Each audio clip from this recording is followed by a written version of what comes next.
Hello planner friends, it's Amber from AmberPlansHerDay, and I'm just coming on to share with you how I brush letter and letter in my planners and just things like that. So somebody had asked me about this as a left-handed person. How do I actually letter in my planners, and how do I letter in general? And I do have to put this disclaimer out there. I am not a professional letterer.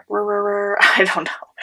I just do it because it's fun. I love lettering on my iPad. That's kind of where my love of faux calligraphy started, but I do like to play on paper as well. So I do have a few of favorite brush pens, and I've tried a lot of different brush pens. I think that people need to find what works for them.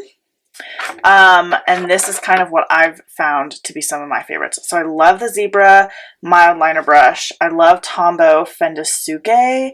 I am not a fan of Tombow dual brush. That is not for me. But some people like them. So I think you kind of just have to try a bunch of different ones. And then Archer and Olive Caliographs. These ones are new to me, but I loved them the first time I tried them. I also have these Pentel Sign brush pens, but I feel like the ink in them doesn't last very long, so I don't love them, but I do like lettering with them. So I am a lefty, and I think that's why it was asked of me to have a video similar to this, because it's a lot about how you hold your brush pen. You don't really hold it like a regular pencil. I kind of hold it back a little bit more, and you hold it really loose because you want to be able to have the light grip when you're drawing up strokes, but then you also want to have a little bit of the stronger grip for when you're going down.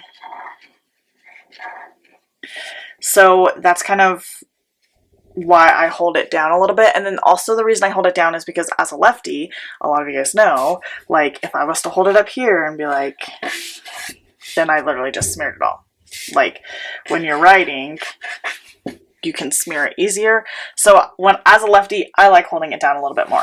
I don't have a lot of actual tips related to being a righty and brush lettering, because I don't know how to do that, but that is just where I hold it as a lefty. So you can tell whenever you're holding a pen, usually you just hold it pretty close to the nib, but I always take it pretty far back. I don't quite have it midway. Let me take this off so you guys can see, but it's pretty close to mid, I would say. Like I said, I am not a professional. This is what I do. I don't even know if this is right, but I think that is what makes it easier for me to get the pressure that I need to have it differentiate between the upstrokes and the downstrokes. So again, just having those upstrokes light and the downstrokes a little bit thicker. And then this is the Pentel Sign Brush pen, and I'm going to show you guys. So I do the same. I hold it down. That's kind of how I hold all of them. I kind of want to show you guys what I mean by when I say it skips a little bit. Up, up, down, down. Well, of course it didn't skip this time. Actually, though, the Tombow skipped a little bit. Let me show you guys that. There's a little bit of a non-ink line in there. So I really do like both of them. They both have a smaller nib, so you can see the nib difference between the mild liner brush pen and the Tombow Fendasuke and the Pentel. So this one is obviously really big. And these ones are really fairly little. And then you can see too, I'm going to push it up against this paper pretty close to the camera, that it's like a little bit more of a flexible tip. You can really see it bend. Whereas with the Tombow, I mean, like it's just such a small nib that it doesn't bend as much. And then that would be the same with the Pentel sign. So I really like the smaller nibs better. But what I like about the Archer and Olive calligraphs is that it has both.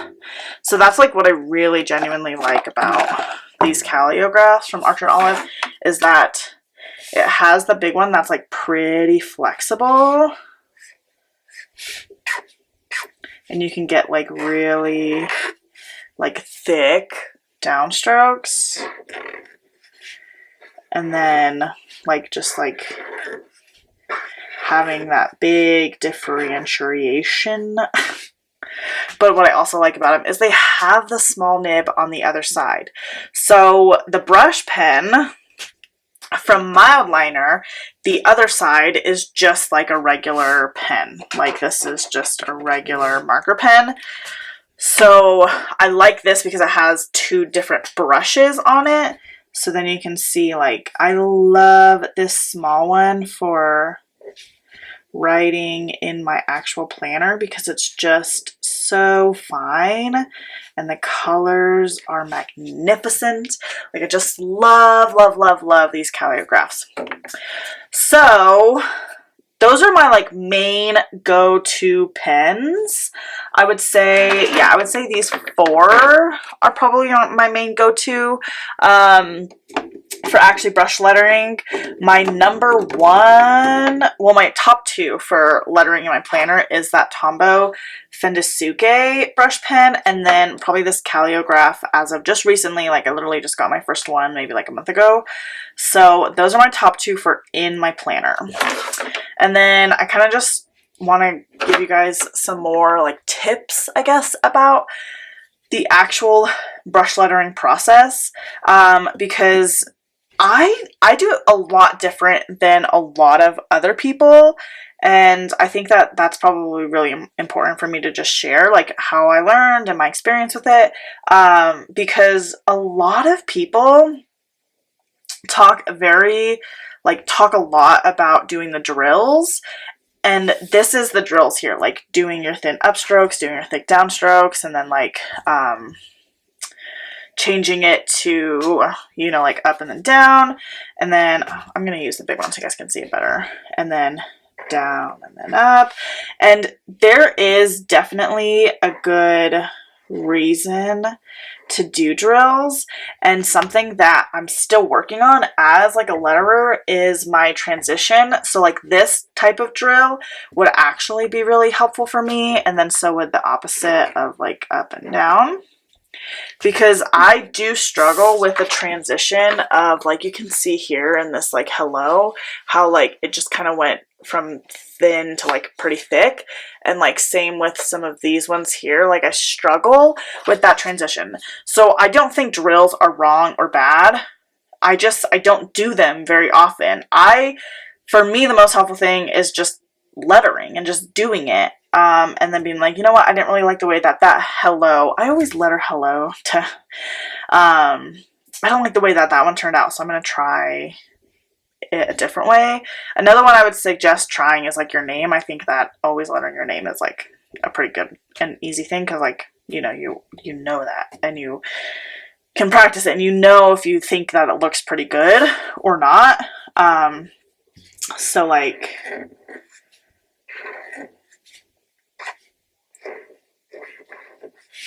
let me just letter. So that's my name. And like, so I'm not perfect. Like, I know that I'm not.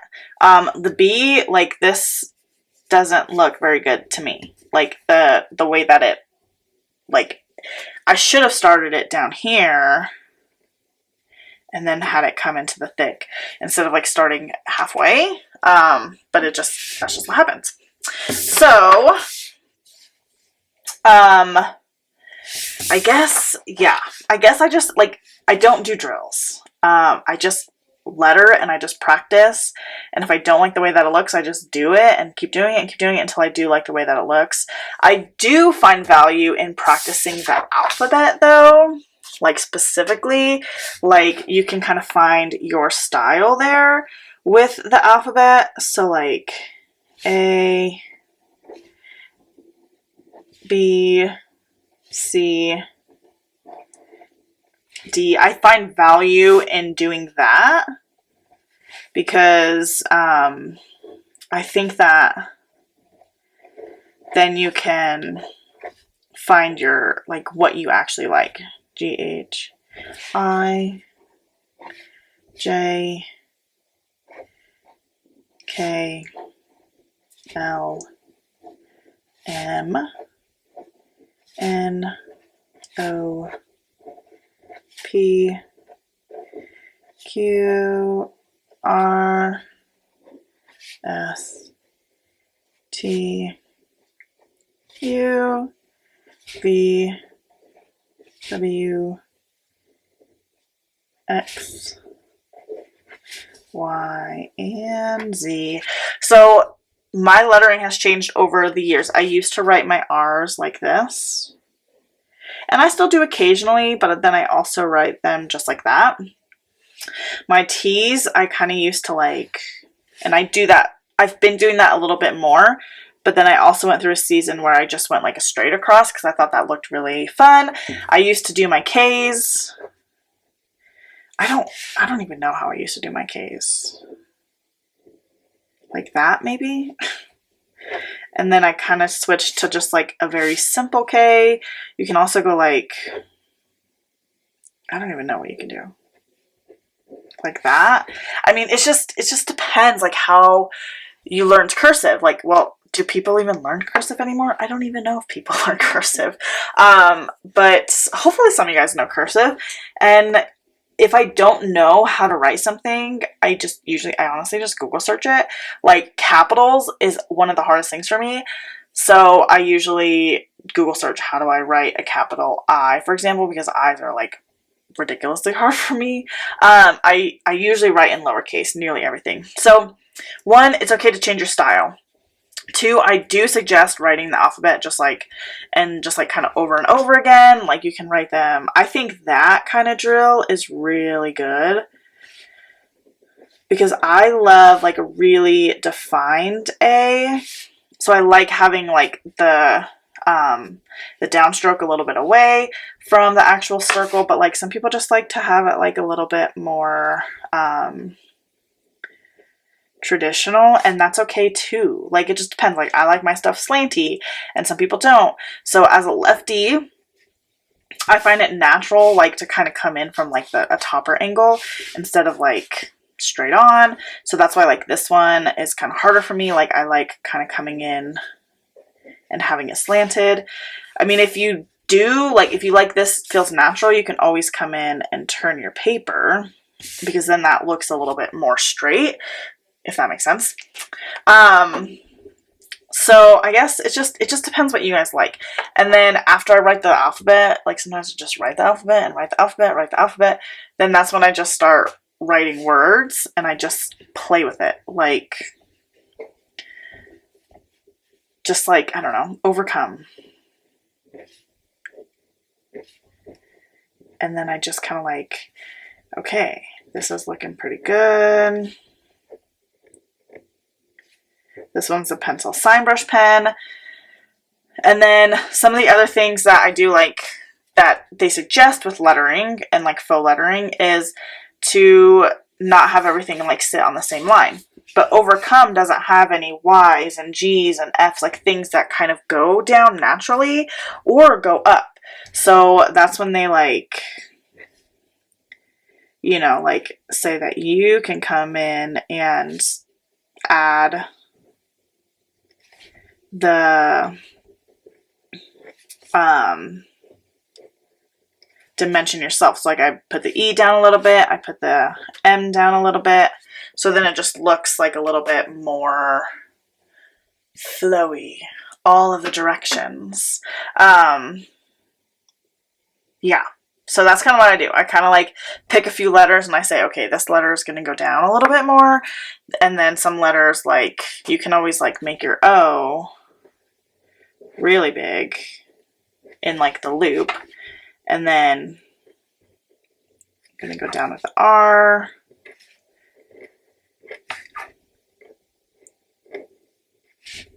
Go down with the M, so then like the O looks pretty big, and then the letters are coming down.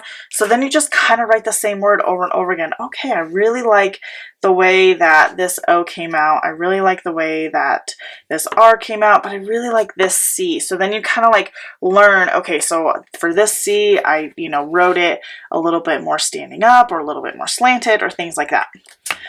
So that is literally how I letter as a lefty. I still smear sometimes, like I have some green here, like it just happens. I don't know. I think it just happens if you're a lefty. But my biggest tip for kind of overcoming that is just by holding the pen a little bit more mid-shift. And some people, like, I don't even know, like everyone holds their pens differently, but I kind of hold it like a normal pen. I think that's how you're supposed to hold a normal pen. I don't even know. But then I'm very gentle on the tip. Like it's not supposed to be anything like very crazy. Not like crazy pressure all the time. And then you just kind of like learn, like you just have to practice. I know like it sounds crazy, but hold it mid-shaft if you're a lefty. I don't know how righties hold it. Maybe they hold it like mid as well. And then just practice, find your style. And then if I suggested any drills, it would be these ones. I think that helps with the transition of the letters, and the ups and down strokes. But otherwise I don't really do drills very much. I just do it. I just write in cursive, but with flair.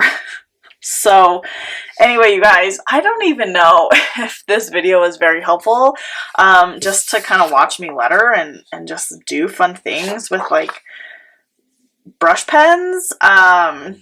I hope that it was at least a little bit fun to watch, and I hope that you guys did learn at least one little trick that I encounter, like that I use when I'm lettering with brush pens, especially in my actual planner. So again, I hope that you guys enjoyed this, and I'll have some of the pens linked down below. I definitely recommend getting like a lettering workbook. There's just so many on Amazon. You can just search like hand lettering, and then I mean just tons of different books would come up as well. And that's actually how I learned to hand letter. I'll see if I can find it, but I mean it was old, so I don't know if they sell it anymore, and I did all the letters. That's kind of how I learned. I just did all the letters over and over again, and I just adjusted it over time to a style that I like and that I thought looked good, and that was me. So I hope that you guys enjoyed this video, and I can't wait to hear your thoughts and what your favorite tip was. Thank you so much for joining me today. If you like this video, make sure to give it a thumbs up and subscribe so you don't miss the next one. Bye, babes!